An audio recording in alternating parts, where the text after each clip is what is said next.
Hey mate, aqui é o Lucas. Hoje a gente está começando uma programação um tanto quanto diferente. Então você que se acostumou com o Resumate, a gente está fazendo algo similar, porém um pouco mais curto. Então a gente escolhe uma única publicação, seja do Instagram e uma outra do Telegram, e a gente consegue dar um pouquinho mais de atenção e tirar algumas lições aí, que é o que a gente vai fazer hoje, ok? Bom, não esquece também, se você quer nos seguir nesses canais, aqui na descrição você consegue encontrar aí o link para o nosso grupo do Telegram, que constantemente nós postamos conteúdos, e também Instagram, onde a gente coloca diariamente ali uma série de conteúdos também, ok? Muito bem, a abordagem hoje ela tem a ver com os tempos verbais de uma forma geral, ok? Ao final eu vou testar um pouquinho para ver se você compreendeu. Então, repara que eu deixei algumas lacunas aqui, porém a tradução vai te ajudar muito. Então imagina que eu tenho aqui o que você faz. Repara que todas elas vão ter o verbo do, que indica fazer no inglês. Porém, a abordagem por meio dos verbos auxiliares é que vai mudar quando isso ocorre. Por exemplo,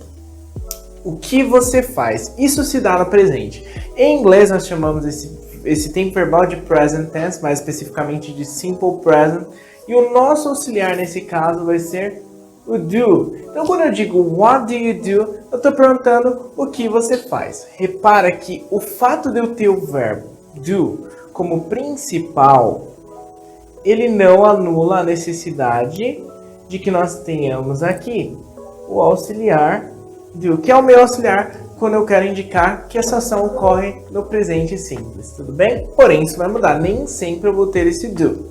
Por exemplo, o que você fará? Repara que eu já não estou mais falando de algo relacionado à rotina, algo relacionado ao presente, mas algo que indica o futuro simples aqui. Nesse caso, o meu auxiliar não pode ser mais o do, embora ainda tenha o fazer como verbo principal, por isso a manutenção do do aqui. O que eu estou mudando é o meu auxiliar. Então, nesse caso, what will you do? What will you do? Quer dizer, o que você fará? E ele muda, ele basicamente torna o verbo principal aqui agora futuro. Começa a reparar que os nossos auxiliares não têm de fato uma tradução, mas tem uma função fundamental que é indicar quando essa ação ocorre, ok? Bom, próxima, eu quero dizer o que você faria. Então, nesse sentido, eu quero dizer esse faria. Como é que eu tornaria o verbo fazer? Que é o mesmo do, mas agora eu daria esse sentido de iria, né? Faria, né? Então, nesse caso, nós temos o would, que vai dar esse sentido. What would you do? Quer dizer, o que você faria, ok? Então, basicamente, o would, ele dá esse sentido. É importante que você perceba que na maioria deles, aliás, até aqui, todos eles têm a mesma estrutura. Então, muitas pessoas costumam dizer que o inglês é difícil e que é extremamente complicado essa questão de do, se é will, se é would, mas para pensar que elas são estruturadas da mesma maneira. E eu trocando simplesmente o meu auxiliar, eu consigo ter tempos verbais diferentes. Então não é tão difícil quanto parece, e aliás tem até uma certa lógica, porque cada um desses auxiliares eles vão indicar quando essa ação ocorre, e eu consigo identificar simplesmente por meio do auxiliar que eu estou usando, ok? Porém, a última que é um tanto quanto diferente. Eu nunca gostei de dizer para os alunos que somente quando eles chegassem no nível avançado, eles deveriam ter contato com determinados tempos verbais ou estruturas. Não é bem isso. Mas eu posso te dizer que essa aqui demanda principalmente a compreensão dos primeiros, para que você comece ali a compreender de fato essa estrutura aqui.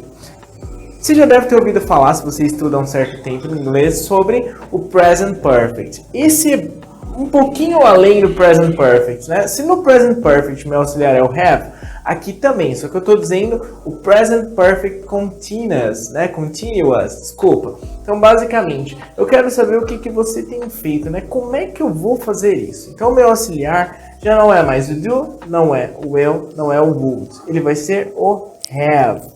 E de repente você está pensando, poxa, mas o have não significa ter? Sim, quando ele é um verbo principal, assim como o do significa fazer quando é o verbo principal. Porém, sendo auxiliar, não entra essa lógica de tradução. Ele não é para traduzir, mas ele é para indicar. Ele tem essa função de indicar quando essa sentença ocorre, como eu falei algumas vezes aqui. What have you... Bom, como é que eu vou fazer aqui nesse caso? Basicamente agora eu vou utilizar o verbo to be, porém no que nós chamamos de past participle, que seria ou mesmo PP, como algumas pessoas costumam falar, né? Então, basicamente aquele be ele vai virar been. ok? Então, what have you been doing? Quer dizer, o que você... Em termos de tradução, se você fosse ao pé da letra, eu não recomendo, porque... Né, o que você tem estado fazendo, basicamente não faz muito sentido. Mas o que eu quero dizer com isso? O que você tem feito, e a minha estrutura é basicamente essa, né? What have you been doing? Essa, repara que foge um pouquinho dessa regularidade dos demais aí. Por isso que eu indico que e assim que nós costumamos trabalhar com os nossos alunos também. A gente primeiro compreende ali essa estrutura um tanto quanto mais simples e mais usual também, para depois ali ter o have como nosso auxiliar ali, e aí entra passado, participio dos verbos, compreender os verbos regulares e irregulares, mas é tudo um processo, ok? Que isso aqui de certa forma sirva para despertar em você ali a vontade de compreender e olha, com estudo, com dedicação e com constância, e seguindo as nossas dicas aí, os nossos canais, pode ter certeza que você vai chegar muito perto dessa compreensão aqui, ok?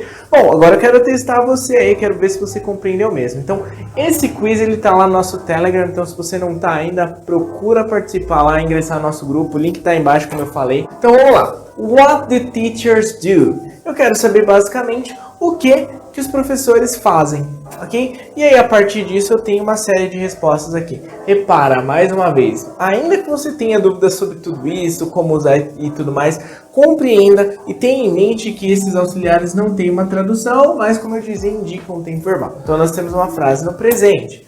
What do teachers do? O que os professores, enfim, eles fazem, né? Então, tem a primeira. They teach students. They teach us students. Será que é isso mesmo? They teaching students. They teach students. Então, nós temos apenas uma correta aqui.